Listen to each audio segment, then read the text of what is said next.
રેખાબેન તમારું ઓલું બેસવા વાળું સંડાસ ખાલી છે?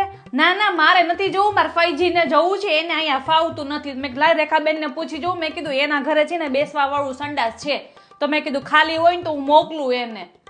હા તો જરીક દરવાજો ખોલજો. આવે જ છે. હા અય સંદીપ, તાર મમ્મીને કહી તું રેડી થઈ ગઈ ને કે નીચે જા, માસી બોલાવે છે ને કે ગીત ગાવાય ને કે બધા મહેમાન આવી ગયા.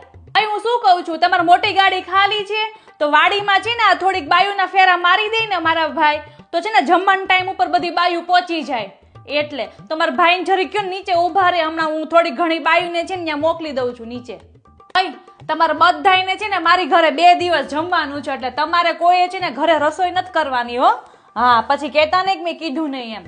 આલે આમાં છે ને બધા ચાંદલો લખાવે ને તો આમાં બધું લખજે, અને સાંભળ નામ લખજે, અને કોણ કોણ કેટલા પૈસા આપે છે બધી રકમ લખજે. અને આમ જો મેં તને ઓલો સ્ટીલનો ડબ્બો આપ્યો છે ને એની અંદર છે ને બધા પૈસા નાખજે. અને આમ જો બધા ભાઈઓ ને બધી બેનું બધી જમી લઈને પછી સ્ટીલનો ડબ્બો છે ને મને આપી દેજો, હું સીધી રૂમમાં મૂકી આવીશ. હો હા તાર પપ્પાને આપતો નહીં પાછો, એનો કઈ ભરોસો નહીં. હાલે ના ના હું તો એમ કહેતી હતી કે તમારે ત્યાં થોડીક જગ્યા હોય ને તો થોડીક ઘણી બાયુને છે ને ત્યાં મોકલી દો એમ, તો અહીંયા થોડી ગળદી ઓછી થાય ને એટલે.